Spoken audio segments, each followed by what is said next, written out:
Hello, it's your girl Ray Frost and you are tuning into my channel. Today's topic is going to be about anxiety disorder. I was diagnosed with anxiety disorder back in March 2016. I want to do this video to connect with people who go through the same things and symptoms that I go through. I feel like when you're by yourself and feel like you're the only one that's going through it, it makes things worse in life. So I just wanted to do this video, reach out to people that go through the same thing that I go through and get through it together. So I'm just gonna do, this is my first story time ever, actually my first video ever, so here goes. I was having symptoms like I was fainting, I feel like I was fainting, I was having symptoms whereas though I kept feeling like I was gonna pass out. It all started when I was in lecture class and I was sitting there and I was drinking coffee or frappuccino, I believe, and I started feeling really jittery, very hot, and I'm like, oh shit, am I about to faint? So I put the coffee down, or the frappuccino, whatever I was drinking. I know it had a lot of caffeine in it, and I couldn't feel my pen. So I'm hot, I can't feel my damn pen. I'm like, I'm about to pass out in class. So I immediately rushed up, and this was lecture class in biology. I immediately rushed up, ran to the bathroom. I'm like, oh my God, I think I need this bathroom. I didn't know what the hell was going on. So I called my mom, and mom like, why the hell would you run away from people? And I'm just like, Mom, if I faint, I don't want to be in front of a whole bunch of people because I don't want people to snap me or put me on somebody's live while I'm freaking dying. So that's why I ran out. So anyway, that episode happened. I'm sorry, I'm looking at my phone because I have my little notes to stay on track. But that episode happened. So it started off with the feeling of like I'm about to pass out. I'm fainting, just it's hard to really explain the feeling, but overall I felt like I was just gonna pass out of nowhere. So I would have symptoms probably once every 3 weeks, and then it became very frequent, twice a week, 3 times a week. It's like I graduated, you know, it just became every day. So I kept going to the ER, and I was going to the ER probably, it was like once every 2 weeks to once a week. So the doctors were doing a whole bunch of tests and saying, you know, nothing is wrong, nothing is coming back. And I'm like, listen, I'm telling you that something does not feel right. And they kept saying, well, ma'am, we're not finding anything. So eventually my probably like 12th ER visit, I was in there crying, frantically. I was just all over the place. And I'm like, I'm not crazy, you know, there's something really wrong, severely wrong. And he said, well, you know, he kind of stepped back and looked at me, the ER doctor, and stated, oh, well, when you feel like you're gonna faint, you actually faint. And I just started crying like, oh my God, I am not crazy. Like, I'm telling you, it feels like I'm gonna faint. And he was like, no, honey, I feel like you're having anxiety, and on top of that, you're having panic attacks because you don't know what's going on.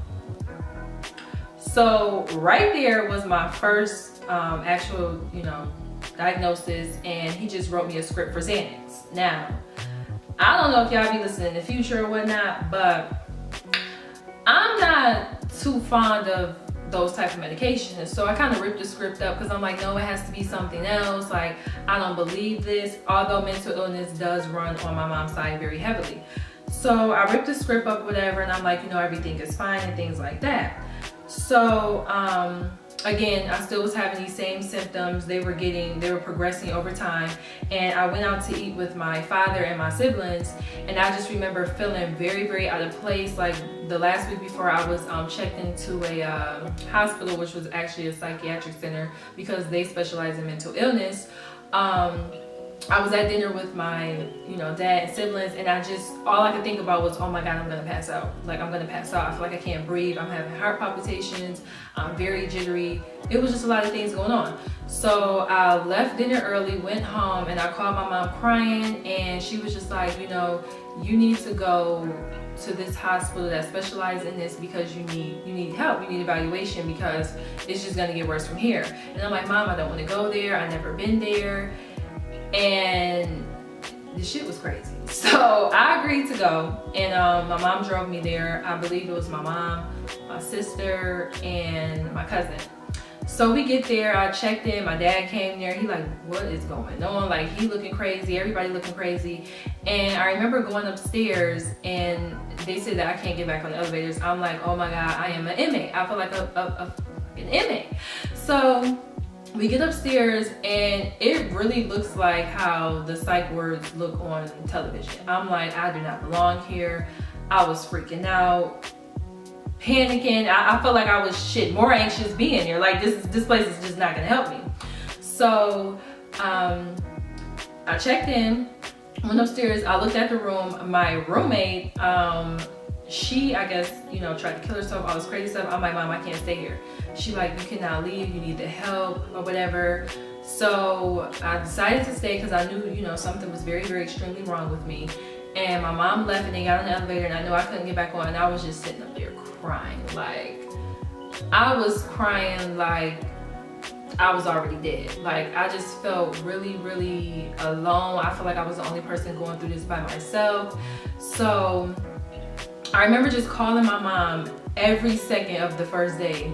I was okay, and then I was crying. Then I was complaining about fainting. And then to make matters worse, I was afraid because I'm like, shit, if somebody comes in here that I work with, because I work in the healthcare field, now if I see one of my nurses or doctors or things like that, I am gonna be embarrassed. So one day, my last name is not common. Let's just say my last name is Kinchetta. My last name is Kinchetta. So my old supervisor at one of my jobs was the supervisor there, and I didn't know this until he looked at my chart, and I was like kind of like in the dining room, and he said Kinchetta, and he looked out and I heard my name, so I looked at him, and we made eye contact, and I just looked like, oh my God, I'm so embarrassed. Like, now he's gonna know that I am crazy. And by the way, I hate that term, but I was just like, oh my God. He was like, come here, and I'm just crying. He's like, honey, don't cry, because you know, doctors come in here, lawyers, all kinds of people that you would not even believe had these issues. So I'm just like, I felt so relieved or whatever. I think my stay at that hospital was about 4 or 5 days. I was released. My mother came and picked me up. They did prescribe me, you know, Xanax to take with me, but again, like I said, I did not want any parts of that. I feel like my opinions with medication is this: every time you go to the doctor, they tell you that this is not going to help anxiety go away. So I feel like, my opinion, and I'm not saying that you shouldn't you know, not follow up or do what your doctor is instructing you to do, but in my opinion, I feel like, what is the point of me taking something that is not going to cure this? It's just going to mask the symptoms, that's it. But if I don't take this medication, then I'm gonna still feel the same way. So I wanted to be more self-aware, and I wanted to get over these symptoms on my own, like be aware of them, understand what's going on, and recognize that it will pass. So that's pretty much, you know, what I've been doing on a day-to-day basis. So the first couple of months, you know, I did not work. I had to follow with a psychiatric doctor. She was okay, you know. I had to see a therapist to do cognitive therapy, and I feel like this whole journey and experience was just very, very, very, very crazy. And the reason why, like I said in the beginning of this video, I wanted to do this video because when you, like I said, when you feel like you're alone, it kind of makes matters or life worse. And my mother used to tell me, oh, you know, don't tell people that you have, you know, anxiety, because they're gonna think you're crazy. And a lot of times when you do tell people that you have anxiety, you know, they think of just general anxiety. Everyone has anxiety, but the difference between anxiety and anxiety disorder is that it's now a disorder. It affects my everyday living. Like, I couldn't work for 4 months. You know, I would have heart palpitations out of nowhere. I would feel like I'm about to faint in the middle of walking in the mall for no reason. I would get nervous and scared like a damn lion walked in front of me. It just changed your whole world. And a lot of the people that I met in that psychiatric center, I felt like some people like to play the victim role, and they don't want to seek help or try to do things on their own, and I just refuse to be that person. Even with me filming this video right now, I feel, you know, some of my symptoms, but I know what's going on and I'm not as afraid of them. So I wanted to get that message out there, and as well as to, you know, I started drinking wine to help myself go to sleep because for a long time I was having trouble sleeping. And what I will say is that self-medicating yourself is not going to make the problem better. It's actually going to make the problem worse. I know a lot of people get those Xanax and Percocets, and they smoke marijuana, and you know, they turn to alcohol, and it's like, okay, but then when those highs go down, you know, that intoxication is no longer there. You're going to wake up and you're going to feel like shit because one, you have a hangover, and then two, it didn't help anything. It made matters worse. So I just want to say to everyone out there who's suffering from any type of mental illness, anxiety disorder like myself, that just know that you're going to be okay, and to take it one day at a time, to understand that you are not alone. I am here. Fabulous Me is here, and that we can all get through this together. So if you like this video, please give it a thumbs up. Follow me on my Instagram, it's Ray Frost. I also have a Snapchat, Ray_Frost, but I believe you have to find me love_Ray91. I'm not too familiar with that, but one of the two names, I will put it in the description box below. I hope you like this video, and I'll be sure to share more. Thank you.